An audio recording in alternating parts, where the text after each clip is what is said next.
If you had asked me that morning, I would have told you I was a lucky woman. I was celebrating my 67th birthday. My name is Betty Ruiz, and I've lived in La Jolla, California with my husband, Carlos, for decades. It's a beautiful place, and we've built a comfortable life. Or at least, I thought we had. For my birthday, my son, Kyle, and his wife, Teresa, took us all out to a very fancy restaurant. It was the kind of place with sparkling crystal glasses that seemed to sing when you touched them, and waiters who folded your napkin if you stood up. My grandchildren were there, trying their best to sit still, and the conversation was light and happy. We talked about the kids' school, Kyle's work, and the trip Carlos and I were planning to take. It was all so normal, so wonderfully, comfortably normal. The desserts had just arrived, a beautiful slice of cake with a single candle for me. We'd all laughed as I made a wish and blew it out. I remember leaning back in my chair, feeling full and happy, surrounded by the people I loved most. Then Kyle picked up his wine glass. I smiled, expecting a sweet toast. He was always a good son, thoughtful. He smiled, a big, easy grin. "So, Mom," he said, his voice casual, "how are you plan on spending your $3.4 million trust fund?" The words just hung in the air. The clinking of forks on plates stopped. The light chatter from the table next to us seemed to fade away, and a heavy silence just fell over our table. I felt my smile freeze. I'm sure I looked like a fool just staring at him. My mind went completely blank.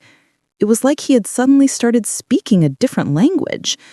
I tried to process the words. $3.4 million? Trust fund?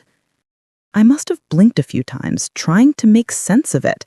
I gave a little confused laugh. My what? Kyle's own smile wavered. He looked at me, then at his father, Carlos, who was sitting right next to me. "The trust fund, Mom," he said, a little slower this time, as if I was hard of hearing. "The $3.4 million.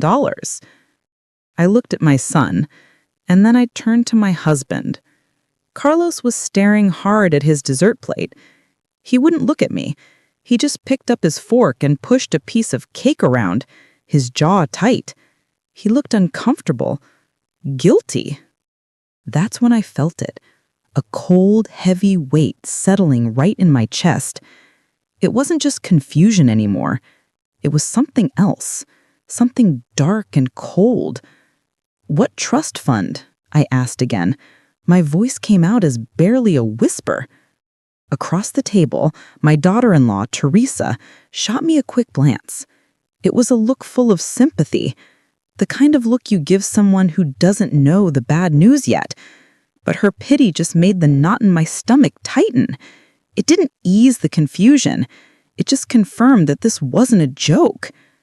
Kyle looked completely bewildered, his eyes darting between me and his father. You don't know?" All I could do was shake my head. I looked back at Carlos, my husband of over 40 years. He was still avoiding my eyes, his face pale. And in that moment, at my 67th birthday dinner, with my whole family watching, I realized my entire life was about to change. And I had a terrible, sinking feeling that I was the last person to know. The drive home from the restaurant was the quietest car ride of my entire life. The silence was deafening, thick with everything that wasn't being said. Kyle and Teresa had offered to drive us, but Carlos had gruffly insisted we take our own car. Now I knew why. He didn't want witnesses. I sat in the passenger seat, staring out the window at the beautiful, expensive homes of La Jolla passing by in a blur. I felt completely numb, as if I were floating outside my own body. That one question from Kyle, "What trust fund?" had cracked the entire foundation of my life. And as we drove, the past didn't just flash before my eyes. It came back in heavy, suffocating waves. I started thinking about my childhood. I grew up in Albuquerque, New Mexico, in a small, tidy house. My parents were good, hardworking people. My father worked at the rail yards, and my mother was a school secretary. Money wasn't something we ever talked about having. It was just something we were always careful with. We had enough. We ate dinner together every night, my clothes were clean, and we went to church on Sundays. But money was always tight. I remember my mother meticulously clipping coupons and turning off lights in empty rooms. It taught me that money was a serious, scarce thing. Then I met Carlos. He was charming, confident, and seemed so capable. When we got married and had Kyle, those early years were a struggle, just like they are for most young couples. I worked part-time jobs, whatever fit around Kyle's school schedule. I was a library aide for a while, then a receptionist at a dentist office. It brought in a little extra, but Carlos handled the real money. From the very beginning, he took charge of the finances. I remember him sitting at the kitchen table late at night with a calculator and piles of bills. He'd wave me away if I asked, "How are we doing?" "It's all under control, Betty," he'd say, not looking up. Easier for me to just take care of it. He called himself the silent partner in our marriage. And I let him. To be honest, it was a relief. I didn't understand stocks or mortgages. I understood running a household, raising a son, managing carpools, and making sure our home was a warm, welcoming place. That was my job. His job was the bills. It was an unspoken rule, one that solidified over 40 years until it was hard as concrete. We never discussed major decisions.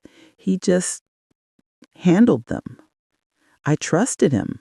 Why wouldn't I? He was my husband. When he said, "I've got it under control," I believed him. I wanted to believe him.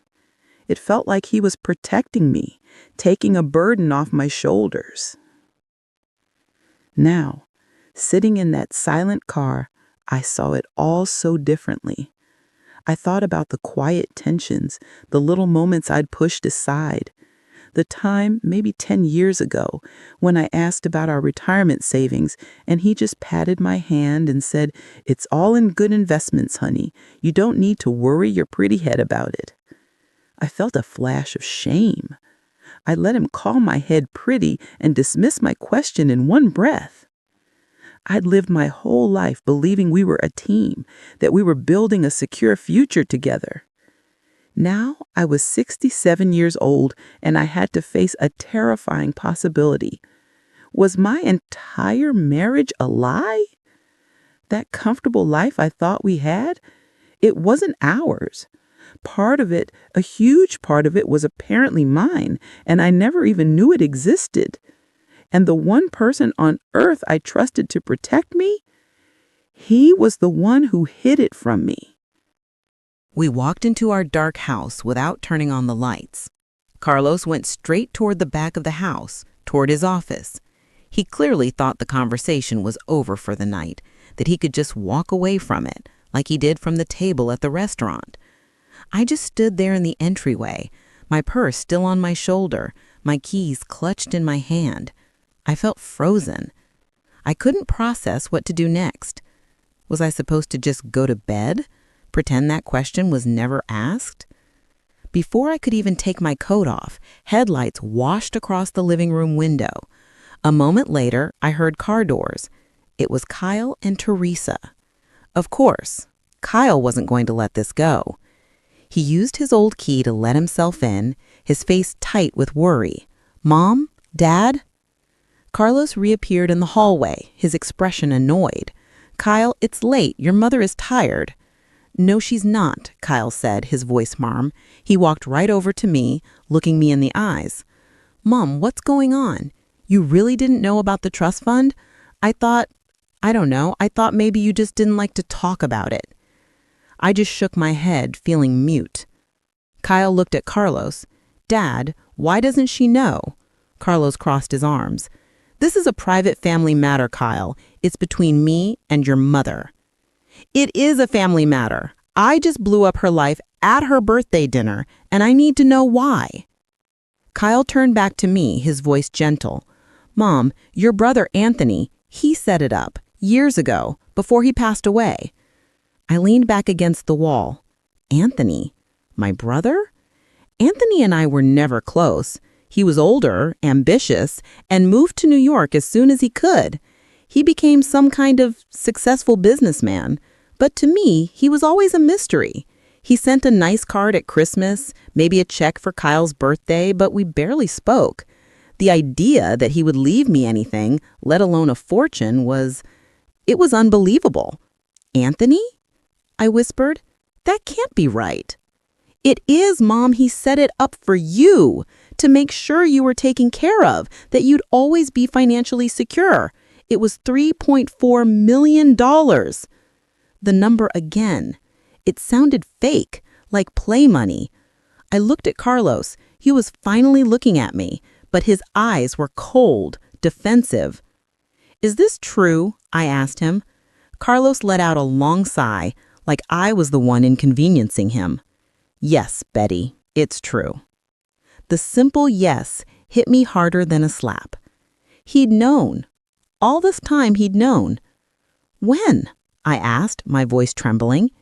"It was set up when you turned 50, he said, looking at a spot on the wall above my head. "Anthony's lawyers contacted me. He'd made me the trustee, said I should manage it for you. He knew you didn't like to bother with finances."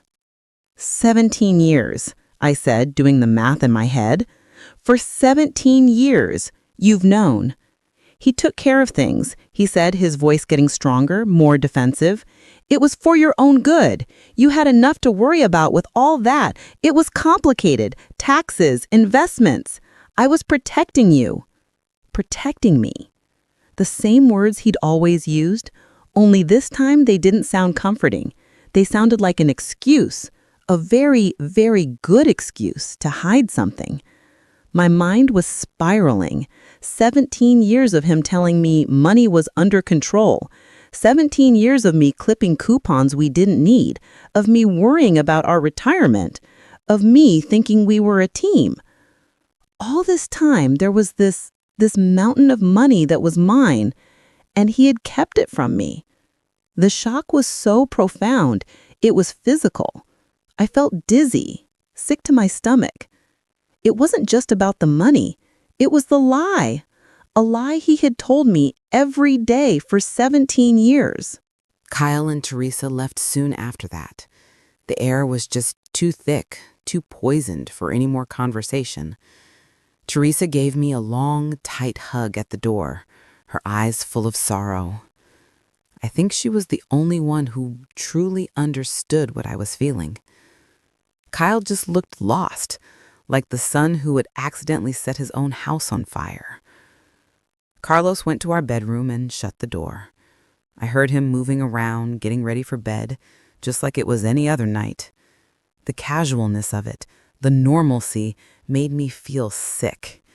I couldn't follow him. I couldn't even stand to be in the same room with him. So I sat down on our expensive sofa in the dark living room, still in my birthday dinner clothes. And I just thought. It was like a dam had broken. 17 years of little moments, little questions I'd brushed aside, all came flooding back. And suddenly, they all made a terrible, awful kind of sense. I remembered about 8 years ago, Carlos came home one day with a stack of papers. He told me he was remortgaging our house. I'd been horrified. "Why?" I asked. "Are we in trouble?" No, he'd said, patting my hand. That same condescending pat. "It's a smart move. Rates are low. We're just restructuring. It frees up some capital for a great investment I found." I remember I'd asked what the investment was. He just smiled and said, "It's complicated, honey. Stocks, bonds, you know you hate that stuff. Just sign here and here. I've got it under control." And I did. I signed the papers for my own home without even reading them, because I trusted him. I saw now he wasn't restructuring. He was pulling cash out of our house. My house. Then I thought about the small rental property we'd owned, a little house in Albuquerque that my parents had left me. Me, not us. About 12 years ago, Carlos complained it was too much of a hassle to manage from California. "I'm selling it, Betty," he announced. "I'll roll the money into our retirement fund. It'll do much better there." I just nodded. It seemed sensible.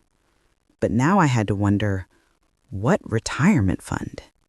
His? Or did that money just disappear into the same black hole where that trust fund was? My mind was racing. The loans. He'd mentioned taking out loans for Kyle's last 2 years of college, telling me that investments hadn't paid out as he'd hoped. We'd eaten casseroles and skipped our vacation that year to tighten our belts. We? Or just me? Why would we need loans when there were millions in an account with my name on it? Was he making us feel poor just to keep me in the dark? It was the betrayal. That's what cut the deepest. It wasn't just the money. It was the fact that he had been living a lie, and he'd made me an unwilling part of it. He'd taken advantage of my trust, the trust I'd given him freely for 40 years. He'd watched me worry about money. He'd let me think we were partners, equals, sharing a life. But we weren't. He had a secret, a $3.4 million secret. A new cold fear crept in. He was the trustee. He had control. He said he took care of things. What did that mean? Where did the money go? After 17 years, was there anything left? I sat there in the dark until the sun started to lighten the sky. The shock was wearing off, and something else was taking its place. A cold, hard anger. He thought I was someone who didn't need to worry her pretty head about things. He thought I was just the woman who managed the household. He was about to find out just how wrong he was. I was still sitting on the sofa in my clothes from last night when I heard the shower turn on upstairs. He was getting ready for his day, as if it were just another day. An hour later, he walked into the kitchen, dressed in his golf shirt, and actually looked surprised to see me sitting there. "You're up early," he said, reaching for the coffee maker. I stood up. The anger I'd been nursing all night was cold and steady. It wasn't hot. It was heavy. "Where is it, Carlos?" He stopped, his back to me. "Where is what?" "Betty, you look terrible. Did you even sleep?" "Don't," I said, my voice sharp. "Don't you dare act concerned about me. Not now. Where is the money? My money, the $3.4 million. He turned around slowly. His face wasn't guilty anymore. It was annoyed. That look set something in me on fire.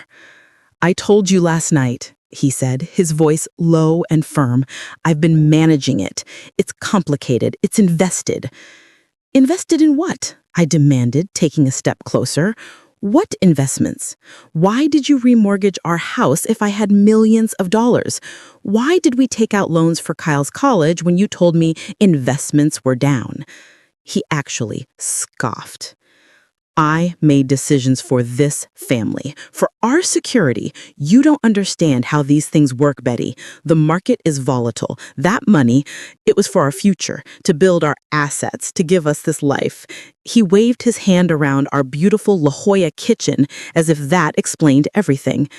"That's not an answer," I was shouting now. "Assets? What assets? That money was left for me by my brother to keep me secure. You didn't manage it. You hid it. You lied to me every single day for 17 years. "I was protecting you," he yelled back, "from the stress of it." "I want to see the statements," I said, my voice suddenly quiet again. "I want to see every account, every transfer, every withdrawal. I want to see it. Now." His face hardened. I don't have to show you anything. I am the trustee.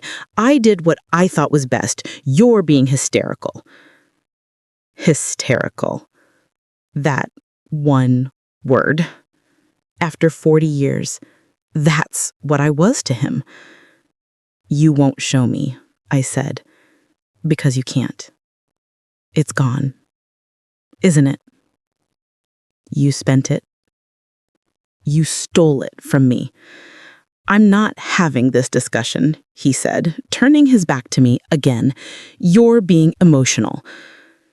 Just then, the front door opened. It was Kyle. He must have been so worried he couldn't sleep. He walked in and saw us. Me standing in my wrinkled dress, Carlos with his back to me. Mom? Dad? What's going on? Your father won't tell me where the money is, I said, my voice breaking. He says I'm being hysterical and I wouldn't understand the paperwork. Kyle looked at his father, his face full of disbelief and disappointment. Dad, just show her the statements. This is insane. We can fix this. We can hire an accountant, figure out where everything is. Dad, look at her. Carlos turned, his jaw tight, feeling ganged up on. You stay out of this, Kyle. This is between my mother and me. But I looked at my son, my sweet, practical son, who still thought this was something that could be fixed with an accountant. And in that moment, I finally understood. I shook my head. He can't fix this, honey, I said to Kyle, though I was staring right at my husband. Because it's not about the money anymore. Is it, Carlos? I looked at this man I had loved, the man I had built my entire life with, and I just felt empty. The anger was gone, and it was replaced by a deep, cold sadness.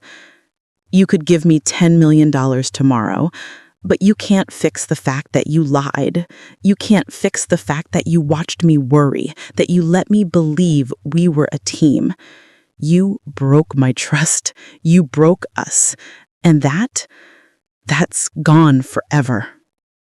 I went upstairs, packed a single suitcase, and walked out of that house. I didn't look back. Carlos was still standing in the kitchen, and he just watched me go. He didn't say a word. Maybe he thought I was just being dramatic. Maybe he thought I'd be back in an hour once I'd cooled off. He was wrong. I got in my car and drove to a hotel. I sat on the bed in that sterile beige room and I felt utterly, completely alone. I was 67 years old and my life had just been detonated. But after I cried for an hour, that cold anger came back. He thought I was hysterical. He thought I was stupid. He thought I didn't understand. Well, I was about to understand everything. The next morning, I called Kyle. My voice was hoarse. I need a lawyer, I said. A very good one, a financial lawyer. And not someone your father knows. He didn't ask if I had left. He didn't ask why. I think he'd known this was coming. He just said, I'll make a call. An hour later, he texted me a name, Miss Davies, at a firm downtown. Walking into that high-rise office building was terrifying. My hands were shaking so badly I could barely press the elevator button. I'd spent my whole life as a wife and a mother. Now I was a 67-year-old woman with a suitcase at a hotel, about to sue her own husband. I felt small and foolish. But Miss Davies wasn't what I expected. She was sharp, focused, and didn't look at me with pity. She just listened. I told her everything, right from Kyle's question at the birthday dinner to Carlos's refusal to show me the statements. When she finished, she looked at a blank legal pad for a moment, and then she looked right at me. Mrs. Ruiz, she said, what you're describing isn't managing. It's called a breach of fiduciary duty. As the trustee, Your husband had a legal obligation to act in your sole interest. Hiding the trust's existence from you is a massive violation of that. Hearing her put a legal name to it, it was like a jolt of electricity. I wasn't just an emotional, hysterical wife. I was a person with rights, and those rights had been violated. It was painful to hear, but it was also the most empowering moment of my life. I wasn't crazy. I signed the papers and wrote her a check for a retainer. It felt like stepping off a cliff, but I did it. The next few weeks were a nightmare. Miss Davies and her team started the investigation, subpoenaing bank records for the trust. And what they found? It was so much worse than I could have imagined. Carlos hadn't just invested the money. He'd used that $3.4 million as his own personal checking account for 17 years. Miss Davies showed me the records. There were high-end purchases, a $20,000 watch he'd bought himself, thousands of dollars at exclusive golf clubs. He'd even bought a new boat, telling me he'd gotten a great financing deal. He had. He'd paid for it in cash with my money. But the worst of it, the real gut punch, was the real estate. Miss Davies uncovered that Carlos had used a huge chunk of the trust to buy a beachfront condo, a high-end property I had never seen. He hadn't bought it in our names. He'd bought it under an LLC, a company he had set up with himself as the only owner. I looked at the documents. He had used my inheritance, my security, to buy himself a secret house. All those investments he'd remortgaged our house for were to pay for his new condo. I sat there in that sterile law office and I finally understood. He hadn't just been hiding money. He had been building a separate life. The pain of that was sharp, but the fear I'd felt was gone. This wasn't a marriage problem anymore. This was a legal fight. And I was going to get back what was mine. The legal battle was not some dramatic courtroom trial like you see on TV. Ms. Davies told me that with this kind of evidence, 99% of cases end in a settlement. Carlos's lawyers saw the bank records. They saw the deed to the secret condo purchased with my money. They saw the wire transfers to the boat dealer. There was no defense. He had been caught, plain and simple. His lawyers stalled. They tried to argue that he grew the money and was entitled to a share. Ms. Davies shut that down immediately. He was the trustee, she'd say. His only job was to protect her assets, not steal them. Finally, the day came to sign the final settlement. We didn't meet at our house. I hadn't been back since I left. We met in a sterile, gray conference room at Ms. Davies' office. It was the first time I had seen Carlos in weeks. He looked smaller. The confidence he always had, that I've got it under control attitude, was completely gone. He just looked like an old, tired man in an expensive shirt. He sat on one side of the long, polished table with his lawyer, and I sat on the other side with Miss Davies. Before I signed anything, I slid a piece of paper across the table. It was a copy of the deed for his secret condo. He wouldn't look at it. "I just wanted you to know," I said, my voice perfectly level, "that I saw it all, the condo, the watch, the golf memberships, the boat, all the things you told me we couldn't afford." He finally looked up at me. His eyes were pleading. He opened his mouth, maybe to apologize, maybe to make one last excuse. I just held up my hand. "Don't, Carlos. It doesn't matter anymore. All these years you thought I was the one who needed protecting. You thought I was the one who was too simple to understand the complicated world of money. But I was never the problem. You were. I picked up the heavy stack of documents, the settlement. I'm taking ownership of the trust, or what's left of it. The condo will be sold. The boat will be sold.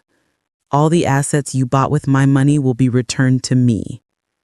I'm also keeping the house in La Jolla. You will sign it over, free and clear. His lawyer muttered something, but Carlos just nodded. He knew he had no choice. I signed my name, and as I slid the papers back across the table, I felt nothing. Not anger, not sadness, just quiet. The fight was over. He got up to leave, and I stood up too. "Carlos," I told him. He stopped at the door. "You didn't just spend the money. You spent 40 years. You spent our son, our memories, our entire life together. And I just want you to know I'm not dependent on you anymore. Not for money, not for happiness, not for anything." He walked out without looking back. I walked out of that law office and into the bright California sunshine. I felt like I'd been holding my breath for months. I was 67 years old and I was starting over. It was the most terrifying and the most wonderful feeling in the world. I went back to my house. I walked through the rooms that had felt like a prison a few weeks earlier, and I realized I wasn't that same woman anymore. I wasn't the victim. I was the woman who had fought for what was hers. I was the woman who had learned, very late in life, that I was stronger than I ever knew. My brother, Anthony, had tried to give me security, but in the end, I had to find it for myself. So here I am. It's been a few months and the house is quiet. It's just my house now. At first, the silence was hard, but now it's peaceful. I'm learning. I'm taking classes on financial management. I, Betty Ruiz, at 67 years old, am learning how to manage my own money. And you know what? I'm not bad at it. I'm actually quite good. I wanted to tell you this story, all of it, for a very important reason. For so many of us, especially women from my generation, we were taught to be good wives. That meant we trusted our husbands to handle the complicated things. We ran the household, we raised the children, and we let them handle the finances. We thought that was our role. Please listen to me. Being a partner doesn't mean giving away your power. It doesn't mean closing your eyes and just trusting. True partnership means being involved. It means you have a right to ask questions. You have a right to see the bank statements, to understand the investments, to be part of the decisions. It's not about being suspicious. It's about being present in your own life. Don't wait for a surprise dinner to ask what's going on. Don't ever let anyone make you feel like you're hysterical or too emotional to understand your own money. It is your life, and it is your future. It is never, ever too late to take control. If I can do it at 67 after my whole world fell apart, I promise you, you can too. And that brings me to my question for you. If you were in my shoes, how would you have handled the situation? I'd love to hear your thoughts in the comments. And if you've ever experienced something similar, please share. You are not alone. And remember, it's never too late to take control. Thank you so much for listening to my story. If it touched you, please give this video a like and share it with someone who might need to hear it. And don't forget to subscribe to the channel for more stories like this one. Your support means the world to me. Lastly, remember to download this wonderful book called Coming Back to Myself, 60 Liberating Truths to Find Yourself Again. You'll find it in the pinned comment below. Now, if you like this story, go ahead and click on the next video appearing on your screen, because in it is a story of betrayal and revolt like you've never seen before on Her Kind Stories.